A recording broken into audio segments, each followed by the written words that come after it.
Hello and welcome back to the Minetrek.net game server. Working on the revised Voyager build. Been kind of busy with it.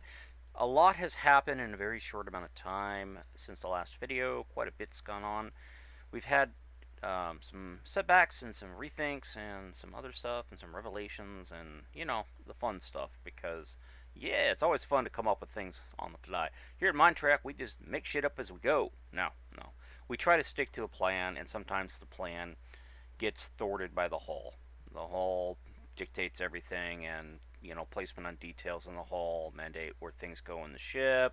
And then we run into problems like windows being stuck directly behind. Literally, there's windows here, and right behind them is an escape pod. Yeah, details like that. You'd think that when they designed the ship initially for the show, the model, they would think about stuff like that. But no. Poor old Shadow Appler, he sat there for like 15 minutes staring at two windows, and I was, "What's wrong, Shadow?" "Bloody hell! There are the windows right behind an escape pod." I'm like, oh, yeah, that happens. But yeah, down here, that's where it was. It had two windows, like literally, when you go through the window, there was an escape pod. No point to have the windows there. But that's where they are in the hall, because that's where they are in the show. So they got to get moved. So Windows have, just straight up tell you, I hate Windows. I absolutely just despise Windows. We have had more problems because of these damn Windows than I just, it's just number one issue, Windows, period. Not Windows, the operating system. It's a whole new story, No, Windows is in the Voyager. It's been a real pain, and we're still working on them, and it's probably going to be constantly tweaked all the way through the fit and finish process. But anywho, enough of that fun stuff. We have continued working on the ship. Blue Phobes, myself, M. Heller, I believe, I know Shadow Appler's been working on it, and so has Creeperbot. Not Creeperbot, excuse me. Shoot. Queen Curry's working on the impulse engines, and Waffles, he's also been working on the hull details as well. So quite a few people have been working on it. It's slow going, but we're getting there one bit at a time. I went ahead and mocked up a couple of escape pods along with the silo for them and everything else, and some of the silos where the escape pods are and the way the hull is shaped make it very difficult to put an escape pod in there where you can access it without having to go like down 16 blocks, over 5, around a corner, and so on and so forth. So I made two escape pods. I made the primary escape pod right here, including this one right here. It's, kind of roomy. And then I made a really short, shallow escape pod right here. Also, it has plenty of seating and stuff. Then I went ahead and I placed them, and we'll go back here and go through the back hatch because it's just a little bit easier to walk around than go downstairs. The first place I placed them was on deck 2, but then I came back up here and I put them on deck 1B. Here the entrance. You step in, here's the escape pod. Nice and roomy little escape pod. Come back out here, there's another one right there. And if we go downstairs here and come into deck 2,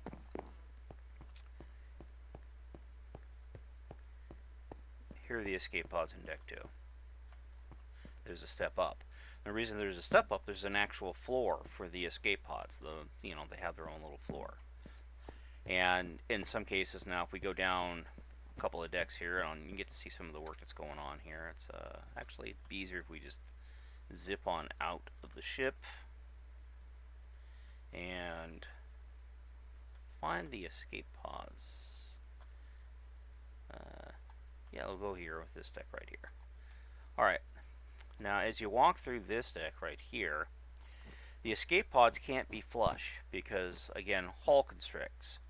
Now, we can move the hatches back one, but all that would do is just bring the pods up one level. It won't do us any good. But this step down into it is actually works in our benefit. It's more unique, and it is very... I've seen it done in shows before, and where they really put a lot of thought into where things are on the inside as compared to what it looks like on the outside. I think Stargate, probably Firefly, and certainly a couple others have done it. Where they need to get into an escape pod and they just don't like run into an escape pod, and then the next second you see them shoot up, and you're thinking, "There's no room there for that escape pod. How'd that? What?"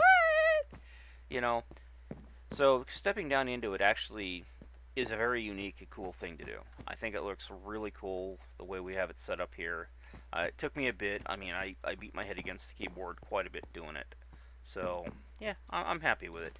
Now, we do have one escape pod that is we'll go up here real quick. These guys right here. These are the shallow escape pods. So one or two silos have more than one. They have a full-size escape pod, and then they have the mini pods. And this is the mini pod. And the mini pod sits right on top of an actual escape pod. Now, had we had to enter the escape pod from here, they would be a step down. But if we come down through here, the step down and all that stuff would have interfered with this corridor, so it couldn't be done. So the escape pods had to be placed on this deck, and that left a lot of space up here where we know escape pod entrances are also located. So the only solution was to have a dual pod system, and it stands to reason that they would do that. Same argument I made with the Enterprise D. Those silos are so large that you would either have very large escape pods, and we're talking several stories tall, which we know is not the case with the Enterprise D, or they would have multiple pods in the escape silo, which that you can access from multiple decks, and they would simply launch all the pods. If say one pod only has 3 people in it and it's time to go, it's time to go. So what if one pod has 3, one has 0, one has 50? They can always go out later on and do a little spacewalk and retrieve one of the empty pods and populate it that way. God damn it. See these little mistakes like this, and I gotta come back through and fix them all the time. It's kind of a pain in the pipe, but yeah. But so there was some issues with how this deck layout looked, and I think somebody may have tweaked it. I have to go back through and double check it because it doesn't look like it did before. Now it looks kind of janky through here. Beforehand, it had more of a flow. So I'm gonna have to go back through here. And I'm gonna have to recheck this deck area here to make sure everything's kosher. But as you can see, a lot of the deck plan has been laid in. Usually when you see the black blocks, that means that these are fixed. They're not going to get changed. And back here is still under review, so no major black blocks. Once an area is locked, it takes a committee to really make it change. And so I'm going to review this area here and make sure that it's not misaligned again, because that would be kind of a pain in the pain if it were. Let's do this, that, okay. Then we can go this, drop that there, drop that there. Okay. Still doesn't help it at all. But I'll go back through and I'll recheck all this and make sure that it's still in line, because I'm thinking it may have gotten inadvertently adjusted somehow. So we'll figure that out on the fly. It happens, things get moved around, things get tweaked, something gets bent. Can't get away from it, but we did reconfigure a lot of the stuff. Initially, this area was laid out, then Blue Phobes came through, and he recontoured this edge for us. And then he did some work up here.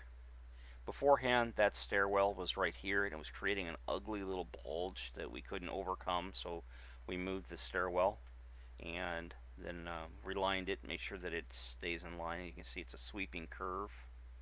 That's what we like to see. Then Blue made this arboretum area here, and it doesn't matter because all of this up here is going to be machinery related to this, so I can hide this under all the machinery for this, and it'll look good. Basically it'll be a big machine right here, device, and then you have this room to go beside it and all that other stuff. This is a sensor package thingamajiggy. So we have a little tree house right here, a little place we can put some gardens and some grassy area, like a little grotto. And it was originally a diamond shape, but a couple nights ago Blue swapped it out for this circle shape, which works a lot better and looks really good on the Dynamap and stuff. So that worked out for us. And you can see here all these upper decks are pretty well laid in and looking pretty good. No major modifications needed through here. I'm going to lock this deck down. It was under review, and I did make some slight changes. Beforehand, these shield generators were actually up here, and it was really not an ideal location for them. There just wasn't enough room to get around them and stuff. This works out a lot better for us. And then this room here was a very short, shallow room, and it's 2 stories tall, so I moved it forward by moving the turbolift into a angular turbolift like you'd see in the Enterprise E. And I mean, I could probably even tweak it a little bit more, but it's fine the way it is. And so these rooms here have a lot more space. And then, of course, in the last video, they were working on this area here. One of the reasons why this deck hasn't been locked down yet, because they were still working on this. Didn't want to lock it down while they were busy doing that. Now, we might revamp this. We might actually extend this corridor or this cargo bay all the way down to here, then move that door to right there, and then, so basically you would come up in this lift here, and it would allow you to go all the way back to there. Well, the problem is, the reason I don't want to do that is there's no lift on this. Well, there's this space over here, because there's no lift over here. There's only the singular lift, and the reason there's only one lift is because of the way this area up here was designed. So, and this was an Impeller Shadow Appler revision. They made a big cargo space up here. So, and the lift only comes down a couple of decks, because if it goes down below that, it starts conflicting with elements of the ship that can't be overcome. So it has to stop here, and that's fine because it puts it in the torpedo bay where we get to see the new torpedo launcher, one of 2. Anyways, Blue Foes copied these over here. He also mocked up the phaser strip for the top and the bottom of the ship, and this is one of the upper phasers, and he went through and he mocked this all up. It's all been done. We'll have to go back through and swap out the magenta for the correct wall block behind it, and that shouldn't be too hard. We'll just have to go from the bottom and do it that way. And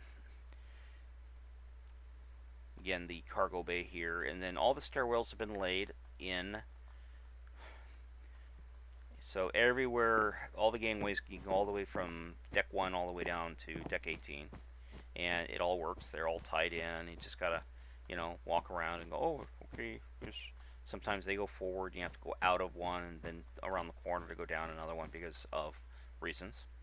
And yeah, but all these other decks are looking really good. And I got a little room right here. This is just a mock-up for where the trunk line comes down from the main bridge, and then it comes over into the processors here or whatever, and then it drops down here, and then it goes down this way all the way but to the back section where it hooks up with more machinery and ties into the warp core and all the power systems for the ship proper. Then we have our little computer core area right here, the upper core for the upper part of the ship. And you can see all this space in through here, set up for crew quarters and some machinery and life support. And then we have space over here for this phaser, which actually hasn't been built yet. I'm sure it'll get done soon. Then again, window placements. Then we have an RCS thruster, and we come back down here. We're into the deck 9, and we have another phaser strip that it has to be built, and then we have power conduit laid under the floor here, and it goes from side of ship to side of ship, from back there to up there, and it ties into the deflector dishes. And then we have an EVA locker right here, a big one, complete with mech storage for heavy equipment to be stored and moved out of the ship to work on things. We have another airlock EVA, and then of course Jeffrey's tube. And this area here is under revision because of changes made to the life pod, so ignore this area. And we have the big airlock. Yay, airlock.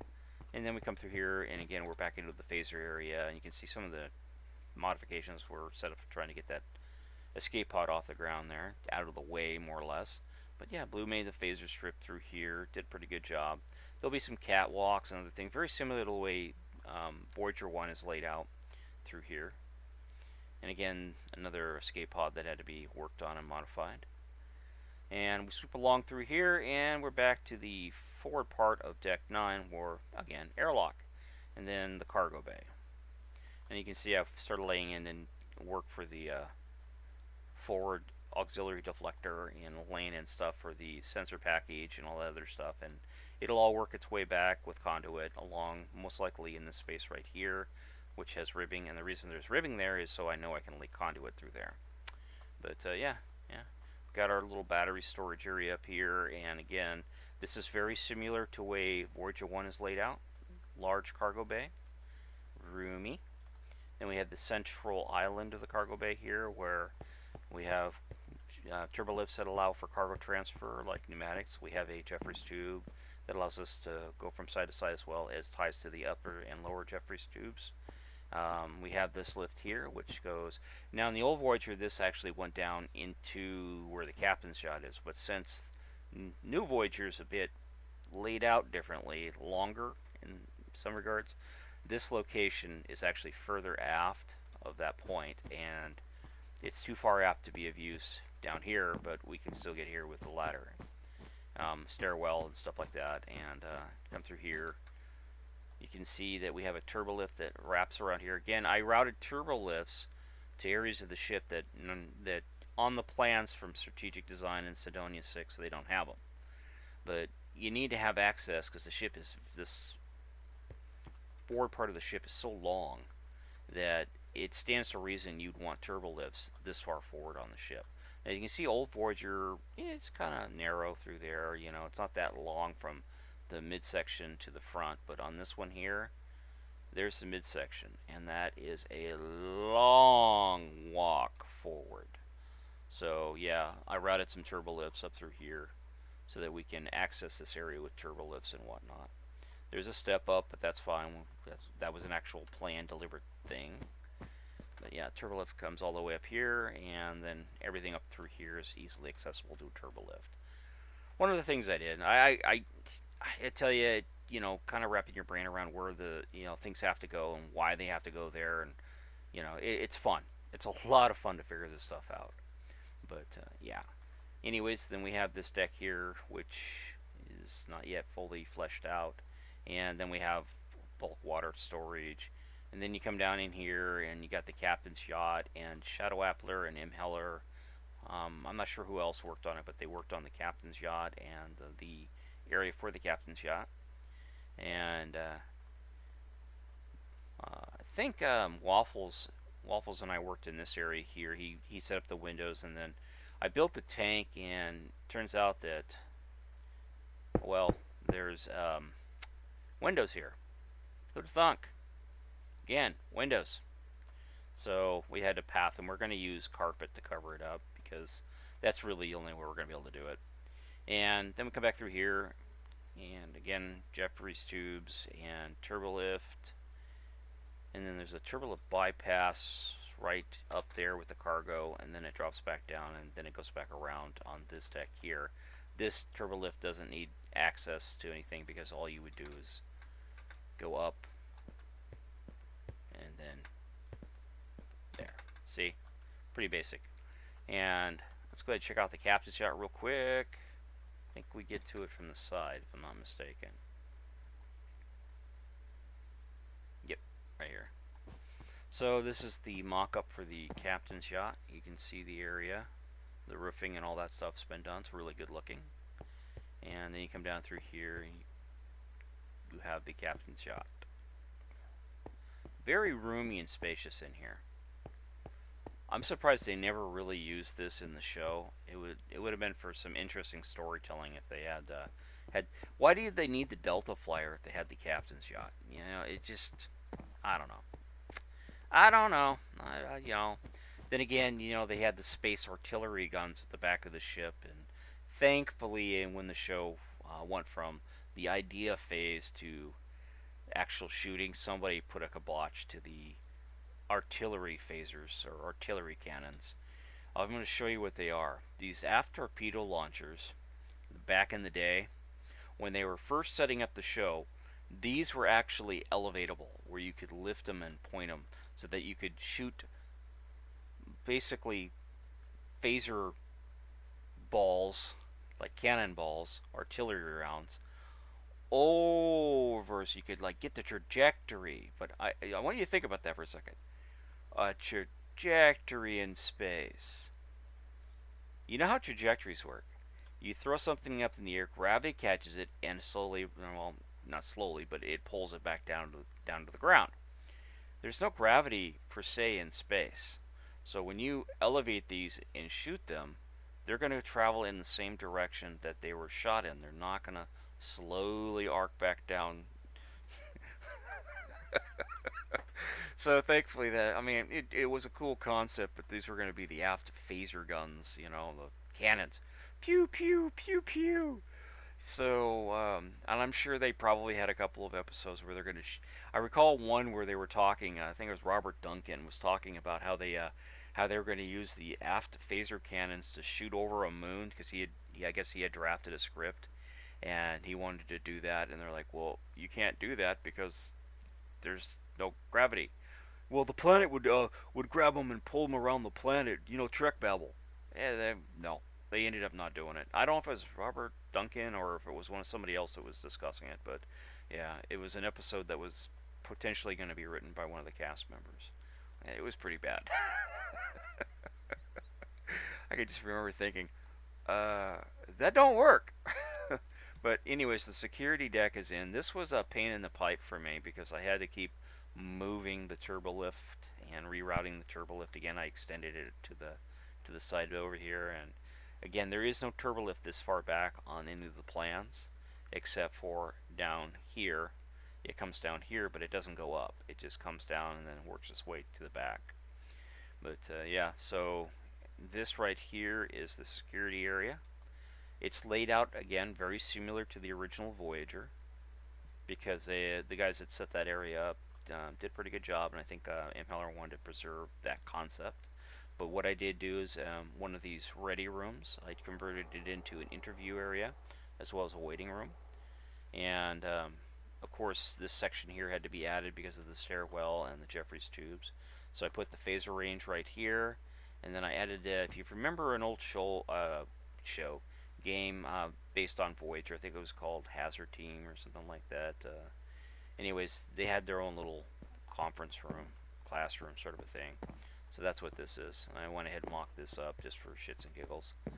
I think it looks okay. I mean, I'm no interior designer, but yeah, I like it. I think it looks okay. They can change it if they want. But yep, so far so good. And then when we come down here to, I had a problem, and it was bugging me for an entire 2 days. I could not rectify deck locations. For me, deck 10 was actually right here, and I couldn't figure out why aren't these decks lining up? They should all be pretty much lining up, and scaling up to fit the hole, and narrowing in cases and lengthening in others. But I could not get it to line up, and I did. I went through and I placed all the side details and all them. Okay, this is a computer core. This is a spare warp core. This is the deflector. It's torpedo, and it kept coming up because the torpedo launcher was literally on the floor. Because if you look here, this deflector bay is really tall. So normally this right here would be the bottom of the torpedo bay. But we can't do that because big deflector. And then if you have, this is the base floor for the torpedo launcher, then the torpedo launcher is so far up in the air that it makes it,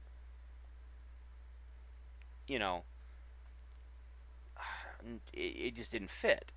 And then by putting the floor right here, then the torpedo launcher was actually in the floor. So M. Heller, she said, we need to move the torpedo launcher and redesign it. So she redesigned the port, and we moved it, and then we placed in the rapid fire, rapid load torpedo system. Basically, this is just a quick mock-up of it. And then I mocked up the room. The room is so large that it can easily be 2 stories.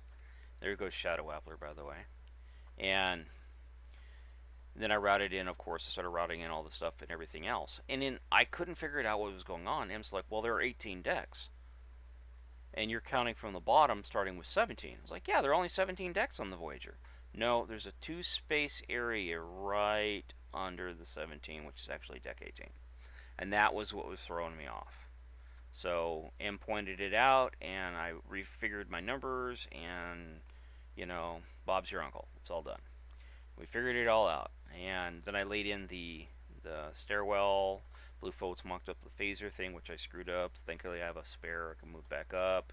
And then I started working on the aft section of the ship because there's so many things that are tied into each one of these decks that it takes a lot. You have to, it's like multitasking, considerable multitasking. And as I lay things in, you gotta understand that windows, again, are an issue. And then these tanks, we set up these tanks. These things have gone through a few location revisions. Now they are pretty much where they're going to be. And I started mocking up the space for main engineering. And here's main engineering, mocked up. And what I did with the warp core room, because again, it was a set piece, and the set was very small, and Minecraft does not translate well to small. So we had to scale it up a little bit. So I made this area just slightly larger. I pushed those back just a little bit further, so we had more room back here. We have more height in this section, thanks to deck placements and things like that. So that had to be accounted for. And of course, you have that little step down area above the little work area there. And this is one of the few areas that will actually be isolated from the ship with its own step down. And the reason for it is I figure it's a better use of the height and stuff. And if this was one deck higher, it'd be even with this floor, but then you would step down into this area. So it's better to have it level with this floor and then have just this little step up right here. It works well. This is mostly a machine area, so it shouldn't matter. But again, it could change. This imhelder could say, no, I want this level, have the step in from the engineering area. Okay, no problem. We will do that. But now I'm on to laying out the hangar bay and setting in stuff and setting up the hangar bay, trying to get the hangar bay all lined up and whatnot. And that's pretty much where we're at with this build. Let's take a quick look over here what QC is working on. I think QC's up here, working up here, somewhere up in here. Yep, this is where QC's been working. So QC has a phaser in. He's did a really nice job on this impulse engine. Look at that. He was working on that last night, and while we were all having a little voice chat. These are fusion reactors. He did a really nice job upscaling them and keeping with the concept, because the smaller fusion reactors that we used in Voyager, in Enterprise D and Enterprise E, are similar design to this, but he upscaled these for work with the impulse engines, and it looks really good. There's Blue Phobes, and kudos to QC for that. That's Queen Curry, and did an excellent job with that. And with that, guys, and folks, I do appreciate you taking the time to watch. Again, this is an update for the Minetrek Voyager build. If you'd hit that like button for me, it, I guess, helps out. If not, don't worry about it. But if you want to check out what we're doing, come on to the server. There's a link in the description below, along with a, if you'd like to help keep the server up and running, donation link. And if you do get on the server, it is a modded server. It will require some specific mods, mainly Gamma Bright. And there's also a link to download the resource pack, as well as all the mods in one place. And what else? What else? I'm forgetting something. I always forget something, but it's no biggie. Anyways, thanks for watching, and have a great day. Talk to you soon. Bye.